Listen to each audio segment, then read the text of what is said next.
This will probably be a little awkward. I've never done it before, so. Neither have I. A lot of us have never Zoomed before until COVID-19.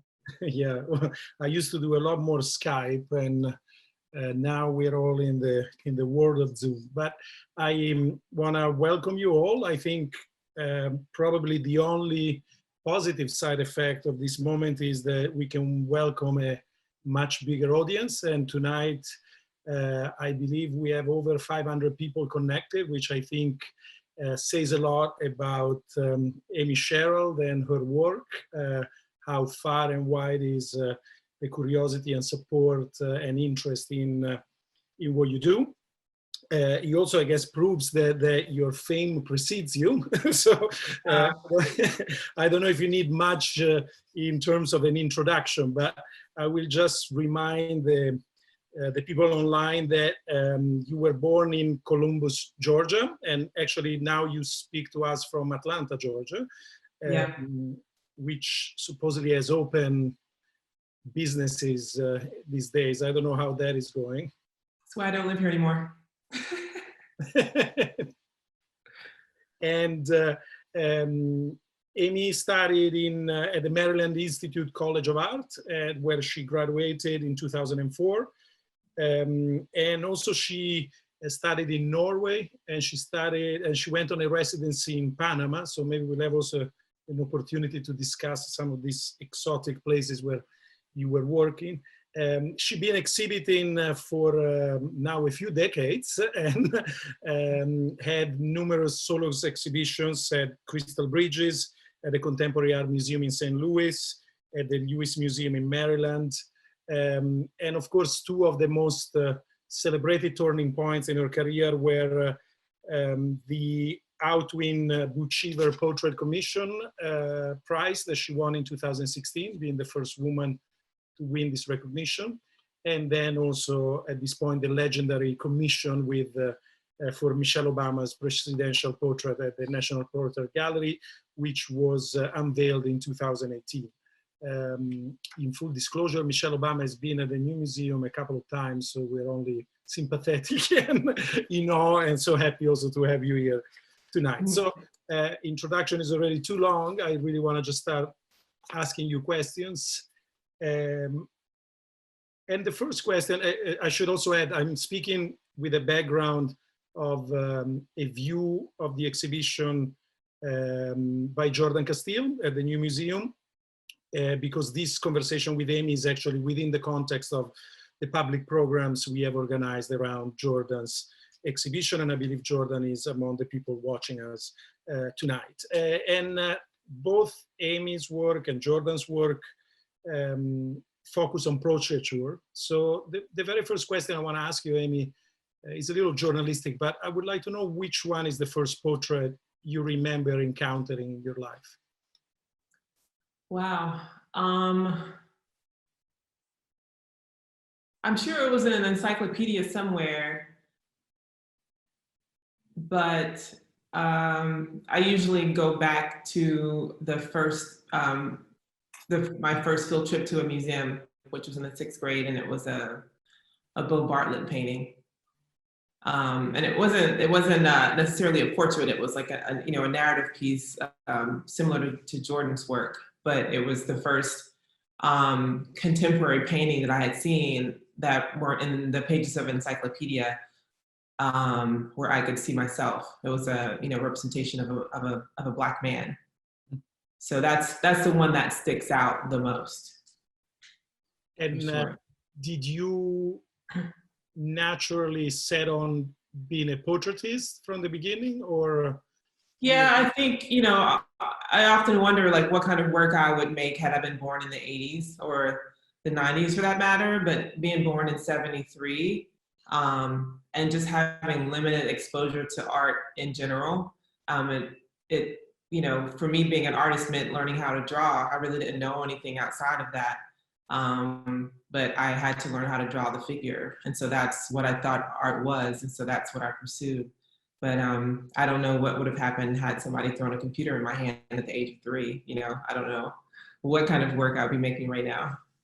And how did you choose Maryland? I mean, I'm skipping ahead, but at that point you knew you wanted to be an artist. You were what, 24 when you went to Maryland? Yeah, it was something that I knew I wanted to do my whole life. But it wasn't something that was necessarily encouraged by my family. My father had a dental practice and they just didn't see it as a viable career. You know, my parents were born in the 1930s in the South. And so thinking about being an artist wasn't even an option. It was still really about survival back then. And so they really didn't have a bigger picture of what it could look like. And so, you know, for them, success was, you know, I could have run my Uncle Big's mortuary, I could have been a teacher, I could have been a doctor, but art was something you did on a Sunday. And that's coming from my mother, who was a, you know, a painter herself. And, you know, the beautiful thing about being quarantined is that we actually are having an opportunity to talk to people that, you know, life is busy and we don't oftentimes get to connect on deeper levels. But she told me recently that in Columbus, Georgia, my birth home, the little room on the side of the garage that I always thought was the storage room where we kept the lawnmower and the shovels and all that was supposed to be her painting studio. So like, I'm 46 years old, but she never told me this the whole time. So it's like, this is, even though she had the desire to do that, it still wasn't anything that they, you know, imagined could have taken me this far. And so how did the choice of going to study art at that point, you were set on it? Was it a rebellious, was it a traumatic departure also from home, or? It wasn't, but it wasn't easy. And I feel fortunate that, you know, I had the right people come into my life at the right time. I think it's always important to find your tribe. Because there's certain parts in your life, your family may not always be able to relate to what you're trying to do or pursue and to be able to support you in that way. So it's always something that I've wanted to do. And I met Arturo Lindsay when I was at Spelman, and he had been pushing me to go to graduate school. And although I came out of college at 24 after changing my major to pretty much everything on the planet, I graduated with a BA and then took a few years off before I decided to go to grad school. Because at that point, I honestly didn't think I really understood that it was necessary, you know? But moving to Baltimore when I was 28 was the beginning of it all.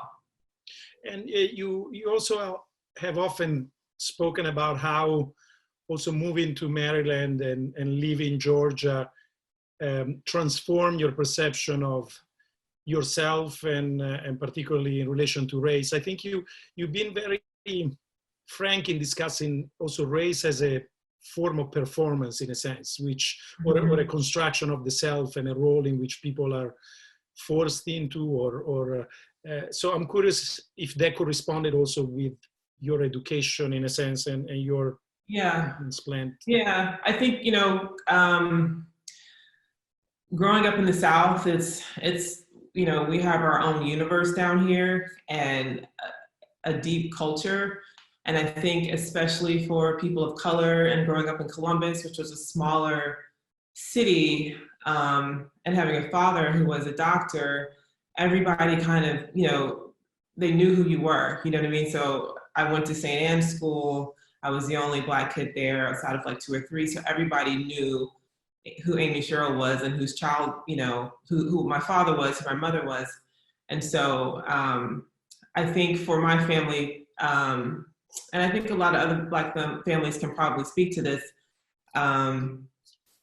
you know, your parents give you this, you know, first day of school. My mom dropped me off at kindergarten, and it was like the first time in my life I really probably had to think about race, but she's like, you're about to go into this environment and this is what it's going to be like, and this is how you have to act, right? So that's where it kind of began. And I don't think I really, it becomes second nature. And I didn't really reconsider growing up inside of those constructs until I had to move back there when I was 28. And that's when I really began to think about how performative culture is in a way, and race as well. so that was really the beginning of me thinking about, you know, this work and images and representation, and searching for, you know, the real Amy Sherald inside of like all the constructs of like,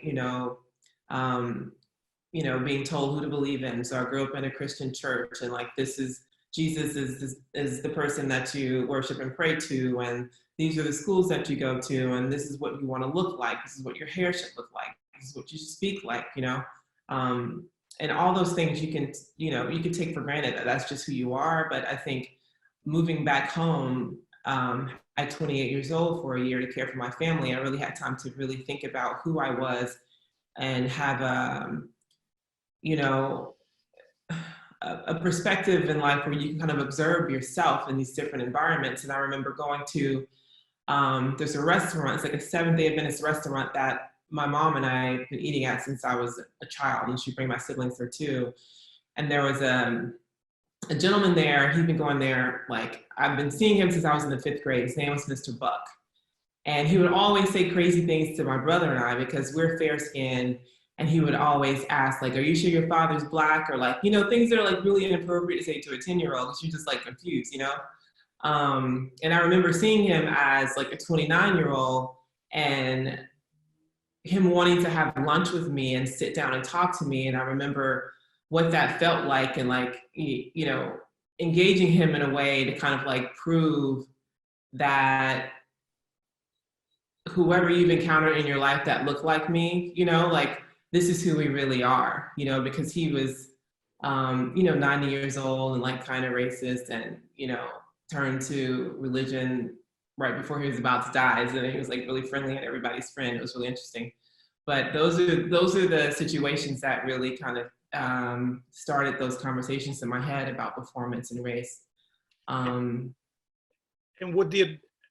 how did art fit into those reflections or conversations? Were there artists that in your mind were addressing these problems, or they were even useful in to think at that point, I don't, at that point, none. At that point, I was like, I spent 2 years trying to think about how to have that conversation visually, and in a way that was authentic to who I was, and in a way that wasn't,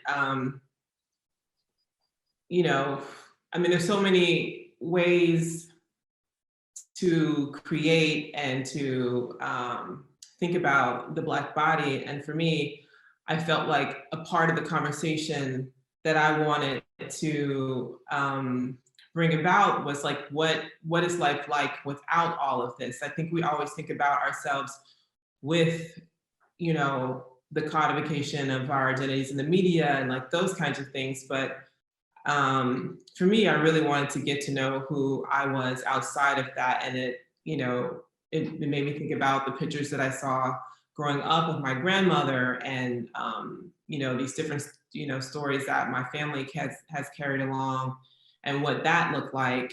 And I knew there was a piece of me inside that was actually me, a piece that was free to be and not to be in resistance, and to carry along what I call that golden shackle, but to also take advantage of all the hard work of the luminaries that came before me to be able to exist in this world in a different way. And that's why I wanted the work, my paintings, to exist in the world in that same way, like in a way that's kind of universal, but can still be employed in many different ways and have different conversations. And when did you set on, now in a sense, your style, so to speak, is mainly known or recognized for individual portraits. Of course, there are occasional also group portraits, but in a sense, your language has been quite consistent in the last, I would say, 6 or 7 or more years. When did you set on that? I mean, were you always painting individual portraits from the time of school, or how did that? Yeah, I mean, if you looked at my work in grad school, you would think that I was like illustrating Octavia Butler books. Like everything was like really science fiction, alien women, I hadn't quite found myself. I just knew that I wanted to be weird, and Frida Kahlo was my hero. You know, I think like most young artists I know that are painters, they usually gravitate to like Salvador Dali and Frida Kahlo in the beginning because like the weirder the better.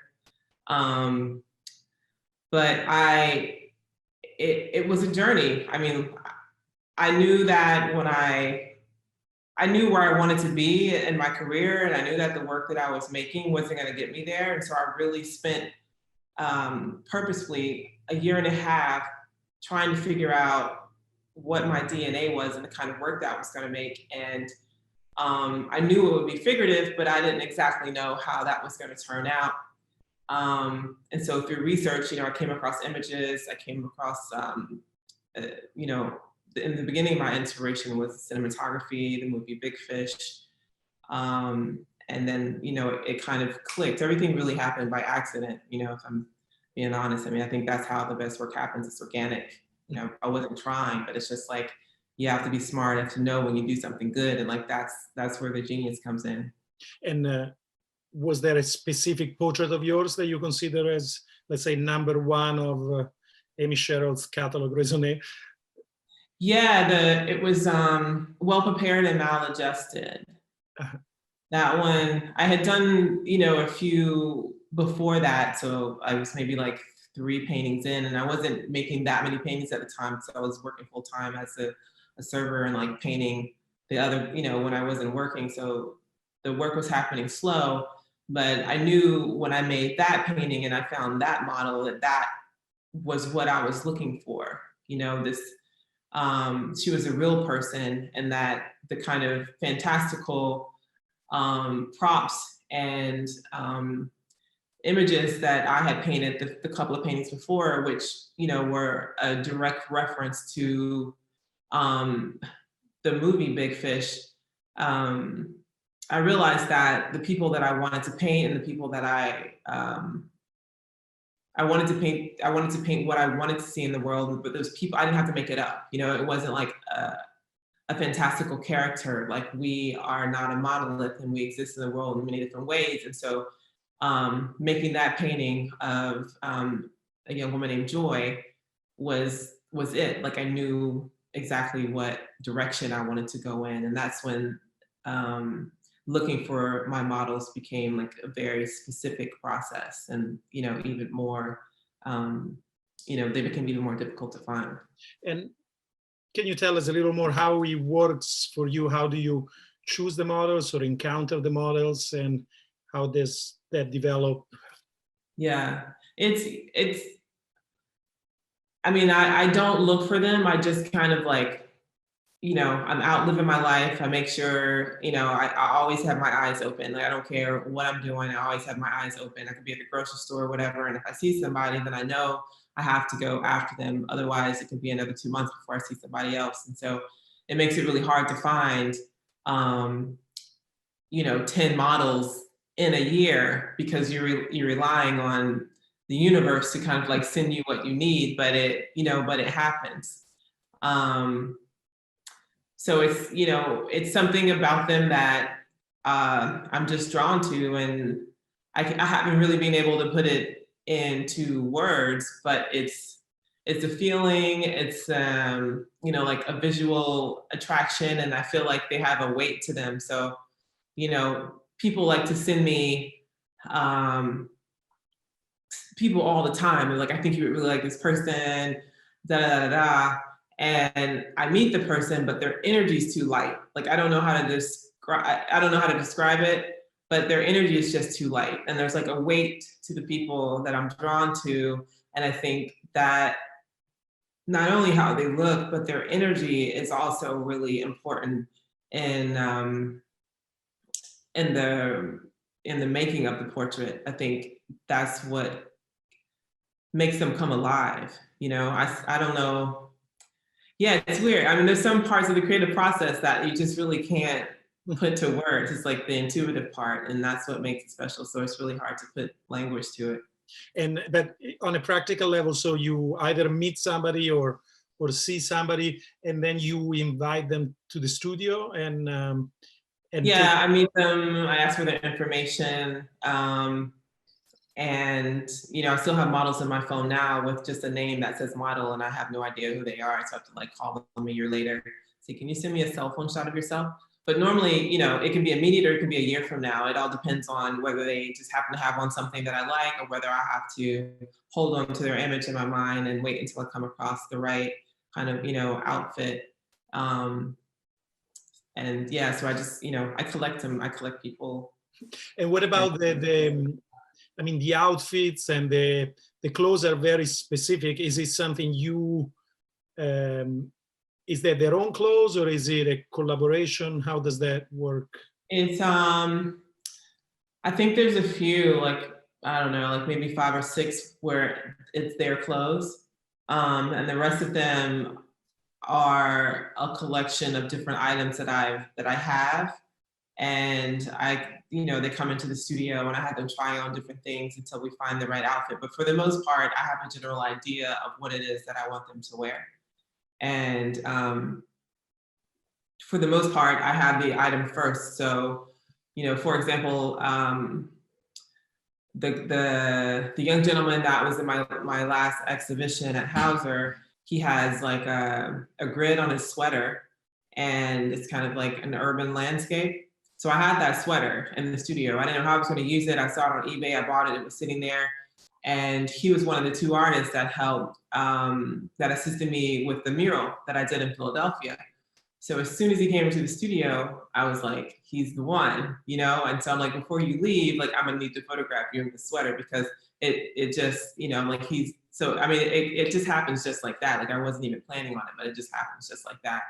And the photograph, how do you use them? Is it a one-to-one translation of a specific photo, or is it composite, or how does it?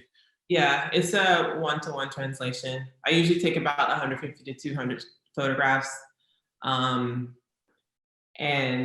narrow it down to about 10, like find the pose and narrow it down to about 10. And, I take reference photos with the hands and different things like that. But usually there's one shot, one position, that's the position, that's the pose, and that becomes the composition. And then you title them with very evocative titles. Now, I took notes of some of them. One of my favorite being "You, a City of a Woman, You Got a Geography of Your Own." So are they mainly quotes, or how do you choose? That one I left to my, so my sister normally names my paintings, right? So she's the writer in the family. So I had relied on her because technically, like, I'm a nonverbal person, I'm forced to talk to people, but she would come up with these really brilliant titles, and it was easier. It was, fun for us to do together. And it just takes me a long time to name the works. Like, it could be a year. I guess I'm just too close to it. But the last, I don't know, like last year, she just started like, and I'm like, these suck. Like, I have to do this myself now. She had a lot going on, and I guess, there was like a hit or miss. And so I turned to the internet, and I started buying books of poetry, and I just, collect statements or like lines in poems, or like different words that kind of like would make a good title. And I have like Post-it notes with like different words and phrases on them, and I just keep those as inspiration, and usually can brainstorm them into something that I need. But that one specifically, left to my own devices, I named that painting after the whole Lucille Clifton poem. So that's the first line in the poem. But that poem resonated with me, and when I made that image, a lot of the paintings that I've made over the years, when I do read Toni Morrison or Lucille Clifton or these Black women writers, I'm able to connect my images with their work. And so I pull a lot of titles from their writings because it just works and it fits. And what is you're looking for in a portrait? I mean, in your own portraits and in other artists' portraits, what makes for a great portrait for you?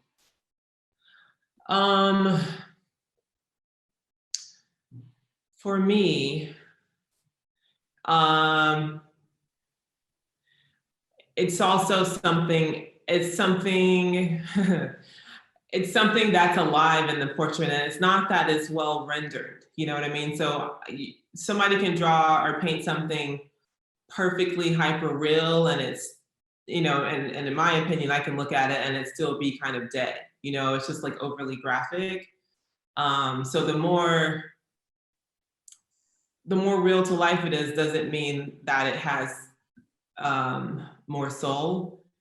For me, you know, if you look at Alice Neal, she has a stylized way of painting, but her people are alive and they're with you in the room. And I'm not sure how that happens, but I always tell a story about studying in Norway with Odd Nerdrum and him sitting us down one day. It was like a group of 7 of us, and he had these 2 landscapes that he showed us that were both rendered in the same way, right? So they were kind of like loosely rendered. And he said, look at these and see if you can tell the difference. And so we did, and it blew my mind, but one of them was like living and breathing, and the other one was just kind of flat and dead. It didn't really have life, like the strokes weren't alive. And that clicked for me because that's, I don't know, like that's what good work is to me. It's like it kind of has what he called heliocentric, you know, so it carries the energy, it carries energy with it, and you don't need to be alive in the time that it was created in order to connect to it, because there's something else there. And it sounds all woo-woo, but to me it's very real, and I could show you, but it's really hard to say. But I think that probably didn't answer your question, but like no, you did. I find it interesting you mentioned time. You know, I had another conversation once with the painter Elizabeth Payton, and also I asked her what was the most memorable portrait that she had encountered, and she also said something about time, about how the portrait is a kind of time bomb or a time capsule of sorts that you know immediately throws you in the moment in which the painting was made. She was talking about, I think, Hans Holbein, or you know, an old master, and how you suddenly have this perception of being in another place and in another time, and yet a sense of proximity.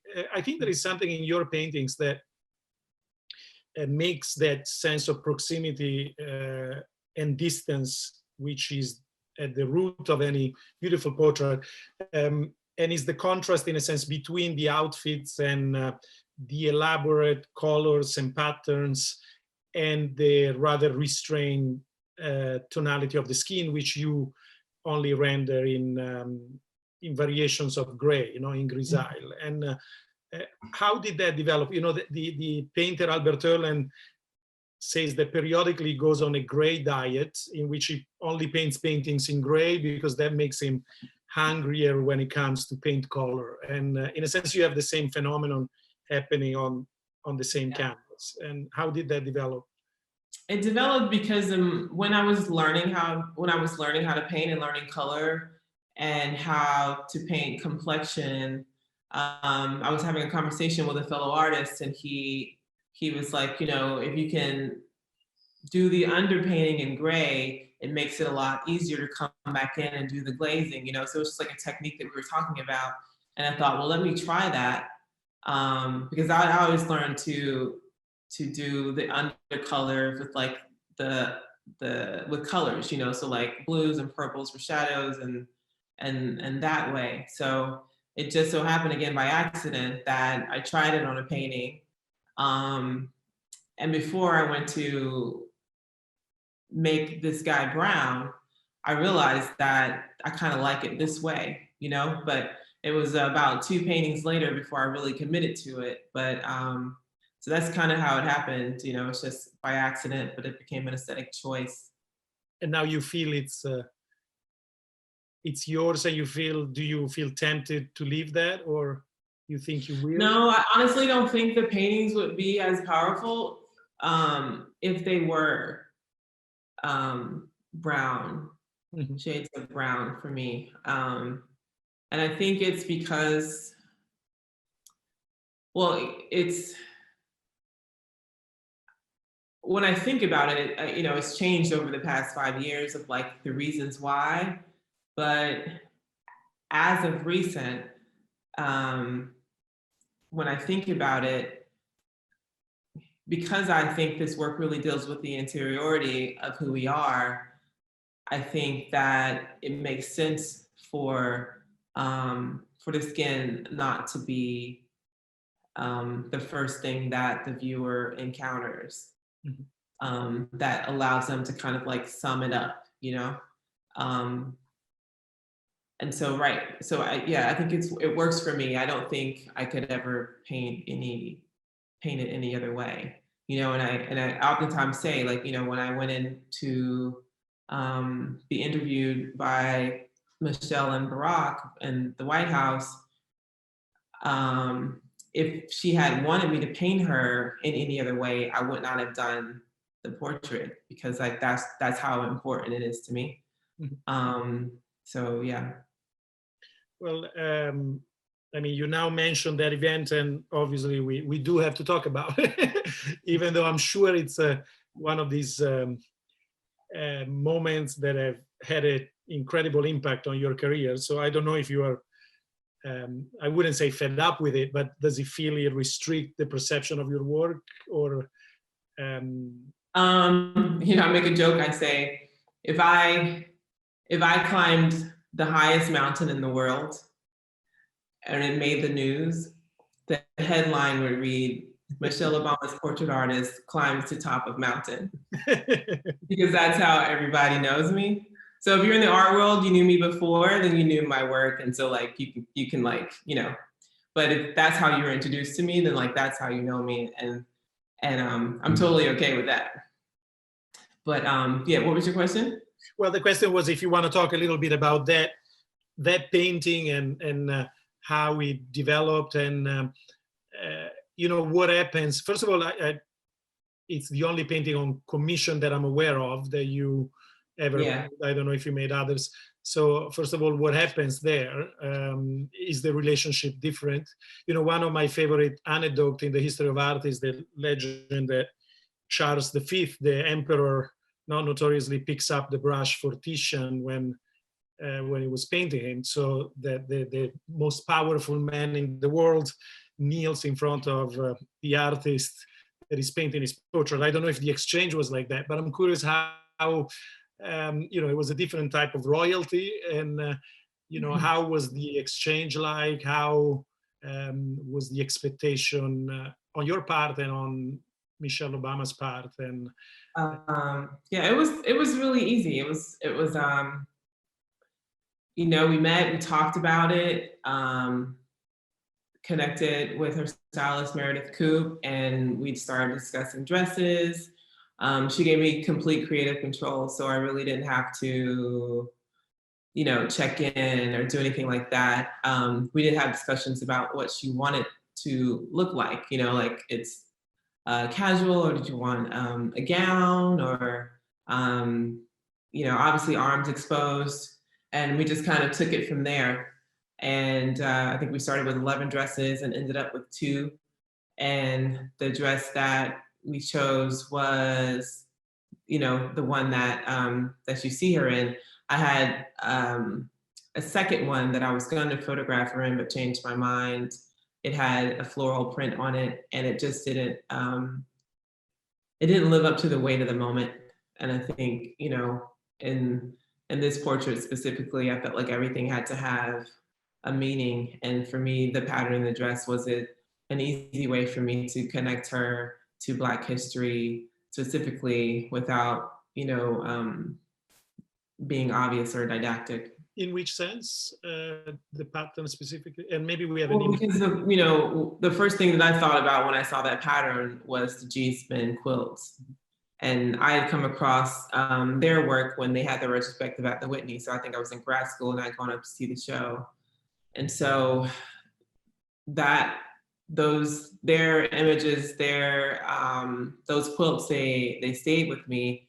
And the pattern on this dress is very much, it's very similar to one of those quotes. I mean, if quilts, you could, if you took away the poplin and changed it to denim or to corduroy or anything else, then that's what it would look like, you know? So that's why. Mm-hmm. And,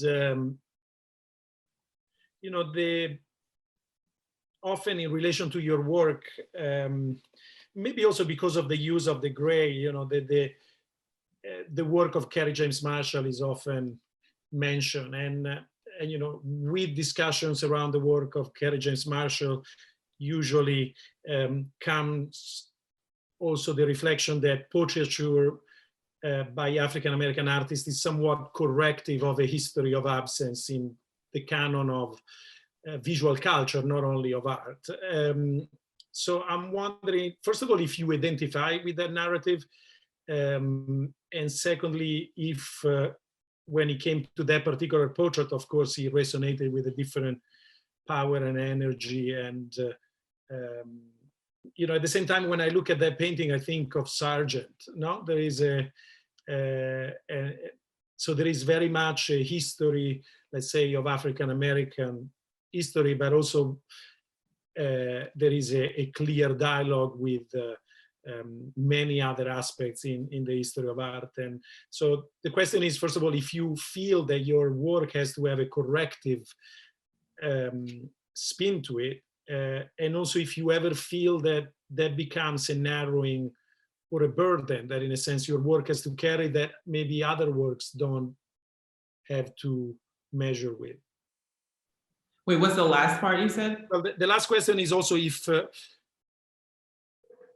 you know, Kara Walker in one of her recent shows, you know, she wrote the press release and she said, I'm tired of, I don't remember exactly what she says. She says, I'm tired of standing up, I'm tired of representing. No? So there is a kind of pressure, which is very much of this moment, no? That as an African-American artist, you are also correcting a history, and you also are representing, you know, that you are more or less forced in a role of, you know, being yourself, but also being a voice of people. And so I wonder how you feel about that, which I'm sure in the case of Michelle Obama's portrait become also a much more present question. Yeah, you know, I can understand how Kara felt that way, because for a while she was, you know, in it by herself. There wasn't, it was, you know, she was Kara Walker before, you know, this huge surge of interest of Black artists and are, you know, surging up to the art market.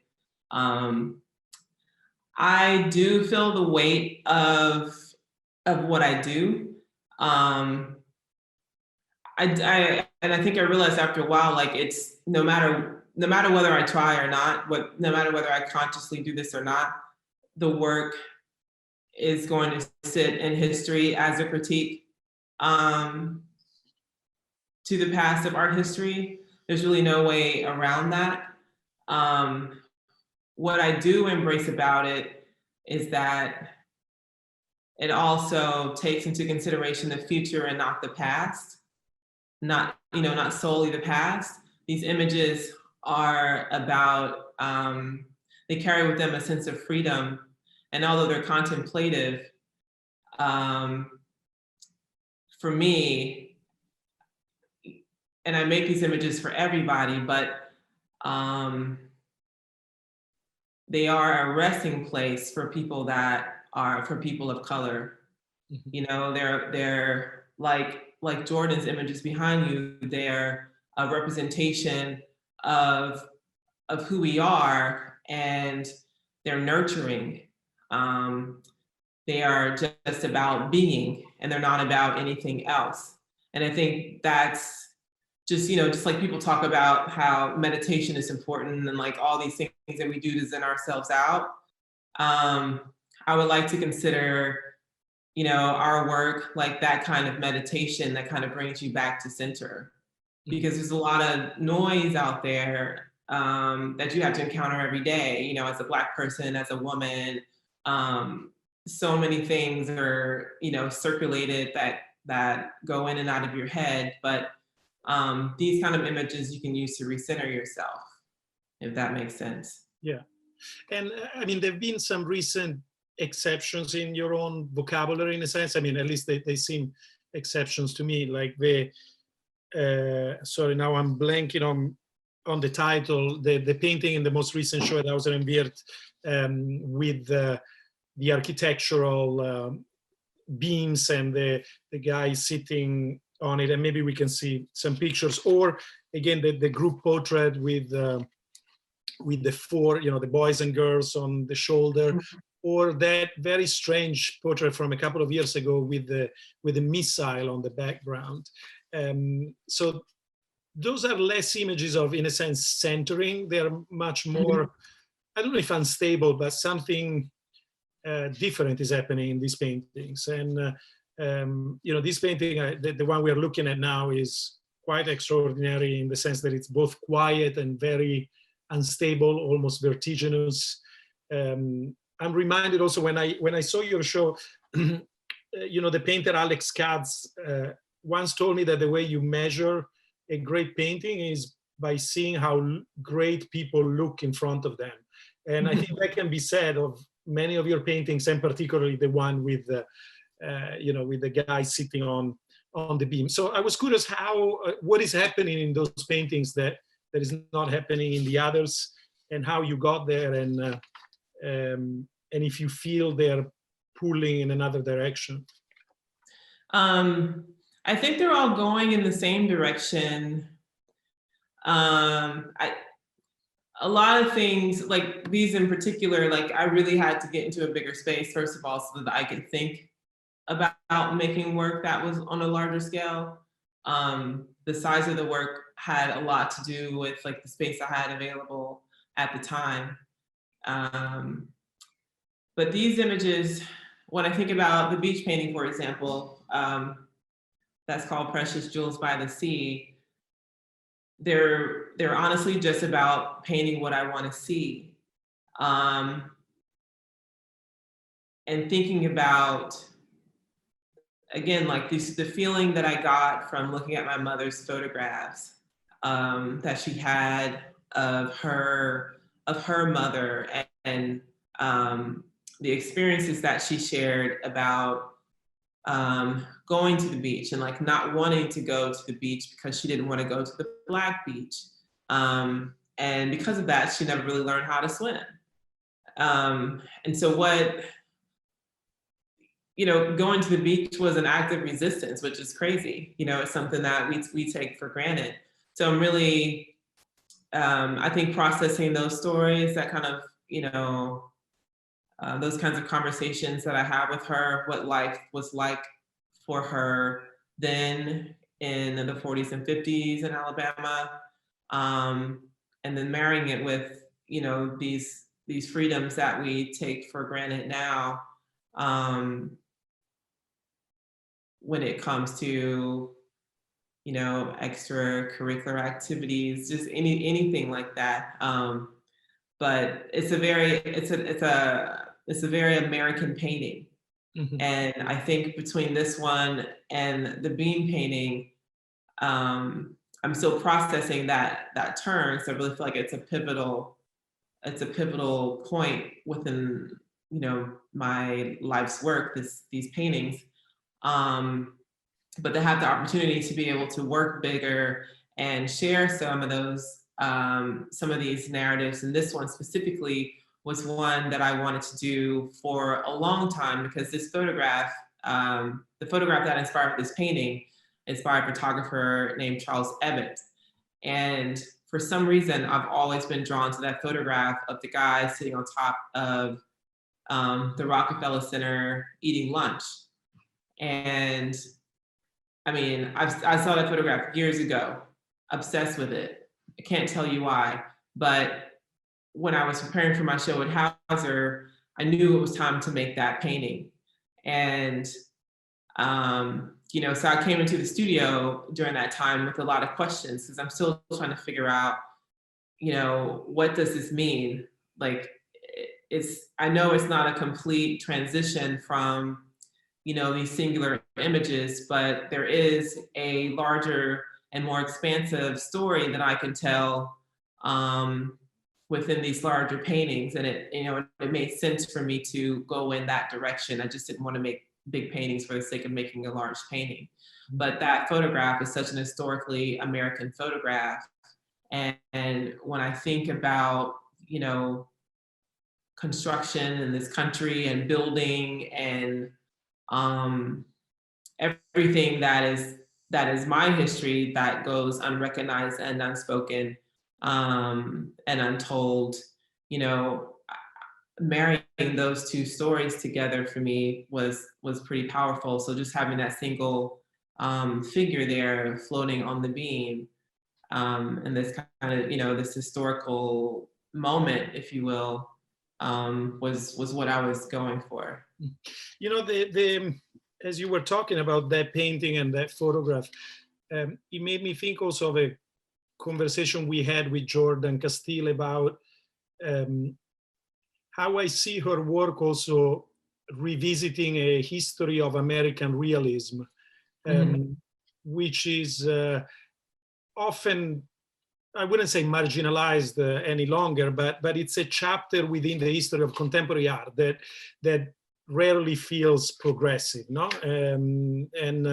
It's often more connected with the ideology or with politics and less with a presumed march towards a international style. So I wonder if, you know, looking at that painting, I was also thinking obviously of Jacob Lawrence, you know, in the combination of abstraction and figuration. So I was thinking also if in your own work, you consciously want to revisit various moments in the history of 20th century art, and particularly in the tradition of realism, with also the, you know, the history of political responsibility that came with that. You know, there is this beautiful, unfortunately, closed show at the Whitney at the moment about muralism, and you see much of those debates also happening in those works. So I wonder if that's part of your, let's say, vocabulary or part of your favorite artist in.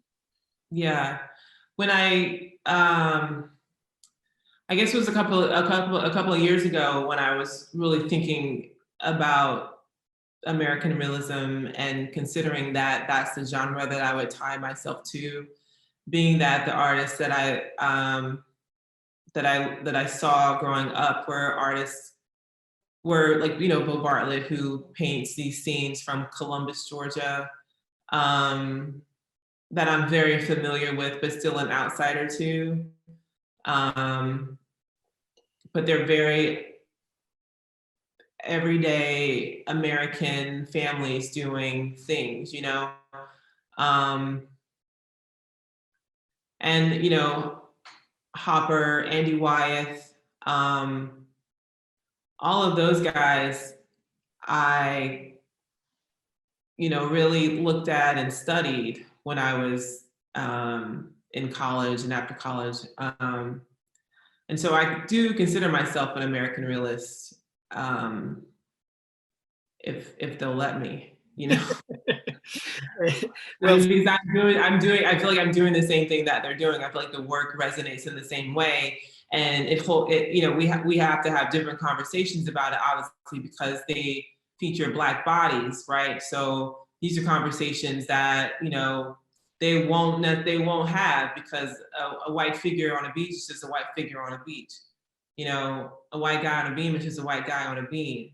But because of the lack of imagery, you know, within the American art canon, it means something to see this, because it's something that we've never seen before. And the art world is just taking into consideration these things that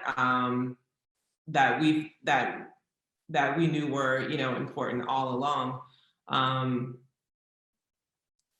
I was having a conversation with my friend Kalita Rawls earlier, and she was saying that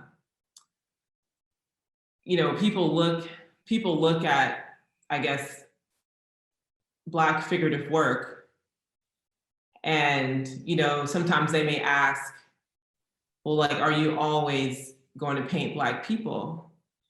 And we were talking about the fact that, we're not othered in our own worlds, right?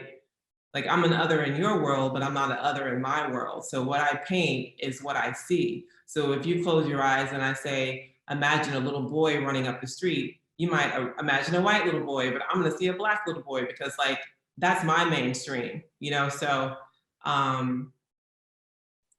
yeah, I don't even know what I'm telling you. I'm Well, like going down the rabbit hole now, but huh? no, I want to ask you one last question from me, and then maybe take a few questions from the audience, even though I'm not 100% sure how we do that. But so one question, which is probably an unfair question, is, as an American realist, and all this mess we are going through in America, in Italy, in the whole world right now, what do you think? Again, this surfaced during a conversation with Jordan yesterday. Her exhibition was called Within Reach, and because we thought encapsulated an aspect of her work, which is this sense of proximity to her subjects, which is also very much present in your work. And right now we live in the age of social distancing, and I'm wondering if you are having any thought about what does portraiture mean today, and in a moment in which the most symbolic image of this pandemic is the streets and the squares deserted. What weight does the figure take? And have you thought if this moment will have an impact on your work? And I realize it's premature and probably unfair of a question, but I'm curious, as a portraitist and as a realist, what type of pressure you feel from the world around you in this moment?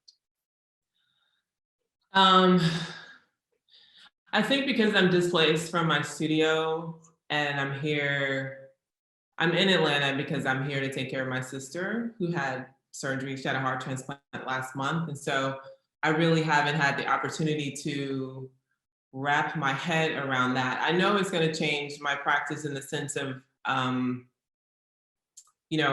last month I had to rent a second studio because I don't want to have to interact with anybody coming from New York, So it's going to be difficult, I think. I'm thinking about my own health and COVID being a crisis it's not going to be over in August. It's going to be a year. And there's those of us who are high risk that have to reconsider how we're living our lives until there's like something out there, like a vaccine or something like that. So it is going to be harder to approach people, find models, bring them into the studio, thinking about those kinds of things. It's a very intimate experience to photograph somebody, even if they're strangers. So those are the things that I have thought about, like the logistics of working in a world where potentially anybody is a carrier of something that, and you don't know how it's going to affect you. But I don't know about everybody else. I think, you look at Instagram and there's artists out there and they're like being really productive, but I took it as an opportunity to have downtime because I had a busy 3 years. So I've just been doing a lot of reading and trying not to think about it, but just trying to let my mind expand in other ways that I wouldn't normally have the opportunity to because of the way that I work. It's very intense and it's, I just kind of start working and I don't stop. So I've let this be a breather for me and taken some time to write and to expand my ideas and to think about, the next year and the projects that I want to make. But no matter what, I think that as far as I see it, I don't think it's going to affect my practice in any way, shape, or form. It might make it a little more complicated, but it won't change it drastically. Yeah, what you're saying also about the models, they become, that proximity becomes charged with so much else, both symbolically and very physically. So it's so Yeah. I want to open up the floor, and I'm looking at the chat and question and answer button, and yeah, so if you want to ask any question, I think the easiest way is for you to type them in the question and answer window. I'm just starting from the latest one, which is from M. Kim. What fiction writers resonate with you? And also, I'm going to stand up and turn on the light because I'm speaking in a dark room at this point. So did you hear the question? Looking for it. Tell me what it is again. The question is, which fiction writers are you fond of or resonate with you? If Fiction? any? Yeah. I don't read a lot of fiction. I'm trying to think of the last book that I read that was fiction. And I can't even remember. So I feel like it's, yeah, I mean, when you're working and you're making work, I think, you know, for me, it's always important to like keep the ideas flowing. And so for me, I'm constantly trying to read something that's gonna feed the work. But probably Americana, I think, was the last thing that I read. But I mean, I just bought a book on dementia and Alzheimer's because that's also something I'm going through now too. You know, I'm 46, so coming to the age where, you know, I have to consider taking care of my parents and things like that. But yeah, I don't read a lot of fiction. It's always something that's literature or, you know, something that's going to help expand the way that I think about what I'm doing. Mm-hmm. I'm scrolling down to see somebody's asking who's your gallery representative, but can you talk more? As Mark Guinto is asking if you can talk more about the idea of the painting being alive, and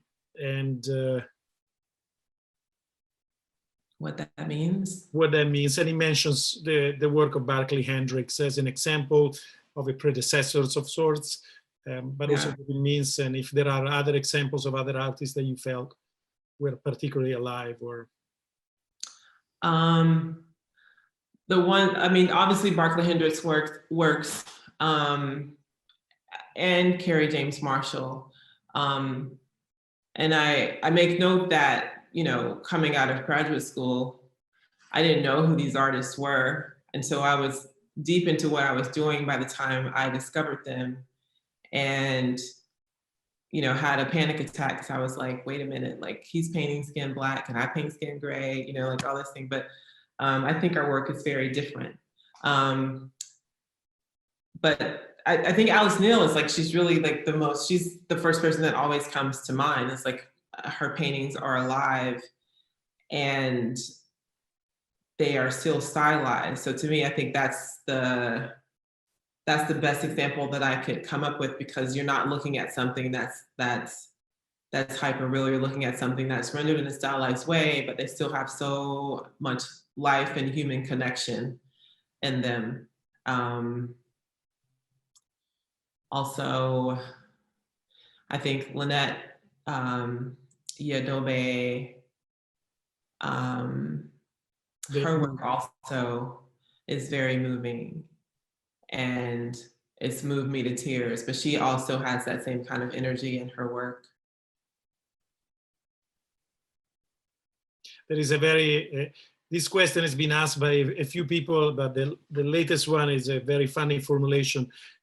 Lina Chipana, sorry for mispronouncing, she says, every time I have attempted approaching a stranger in the street about posing for me, they look at me like I'm absolutely a crazy person. Can you please tell me how on earth you phrase your opening statement to best get them to be receptive to modeling for you? Yeah, I usually start out with, I know this is weird.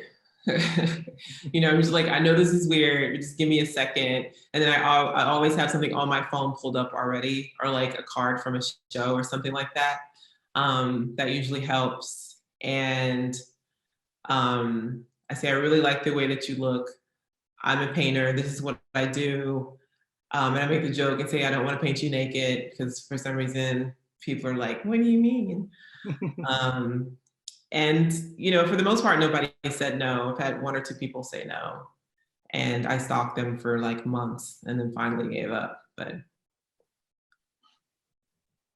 it's funny to receive the questions like this. It's a bit like la posta del cuore in Italian, like, you know, the letters in magazines about lovers. And there is a question from a high school student, Mariel Haberly, and she says she's writing a study on your painting Girl Next Door.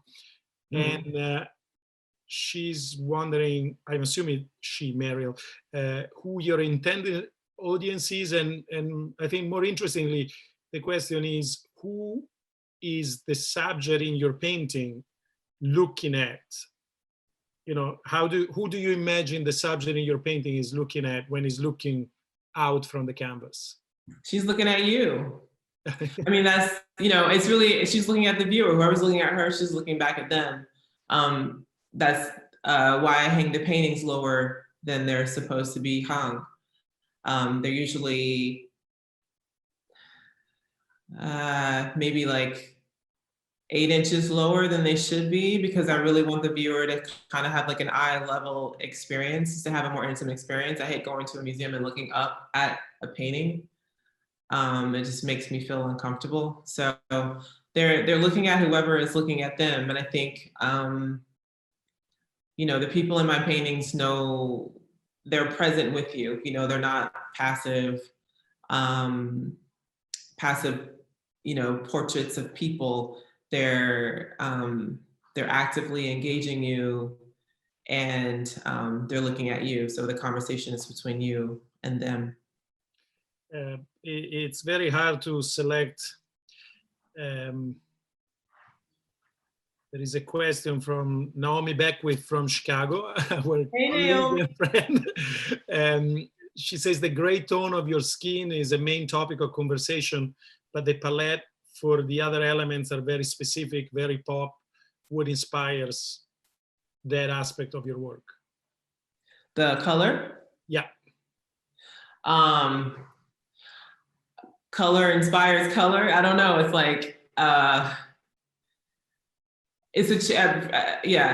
this point, it's really challenging to make a painting and try to use colors that I've never used before.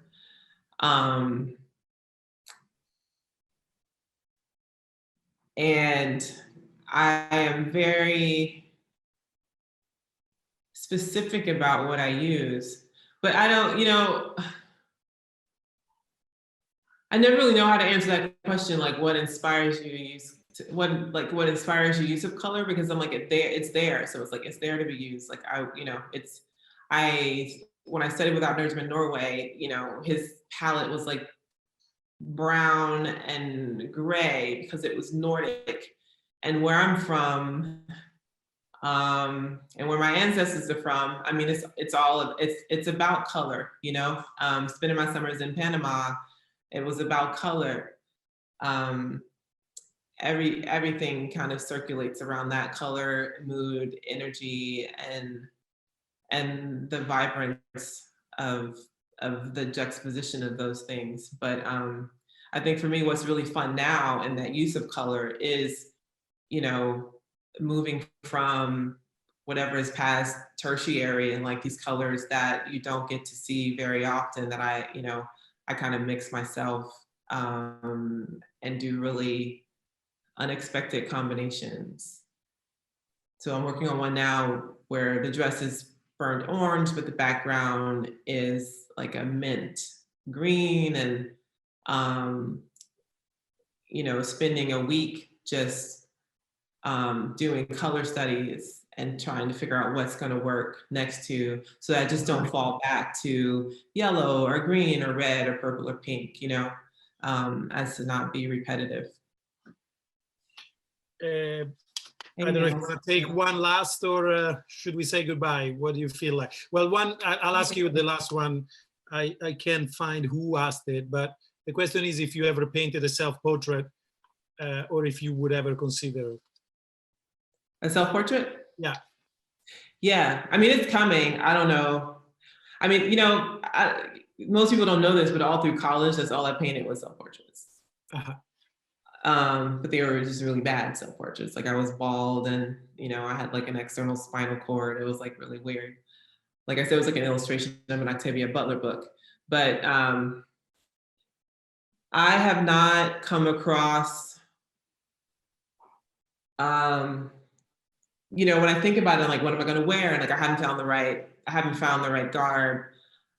You know, I want to paint myself with my dog. You know, it's just like, it's gonna come, but it has to happen naturally, and it hasn't happened yet. But I'm excited to do it, and it probably only happened once, so it'll be like the most wanted painting on the universe. Well, thank you so much, Amy. This was great. I'm sorry we can't hear the applause of people, but I'm sure they are applauding and thanking you. And really, thank you so much. This was great. Thank you for showing up, everybody. And hopefully in real life soon again. Yes. Bye.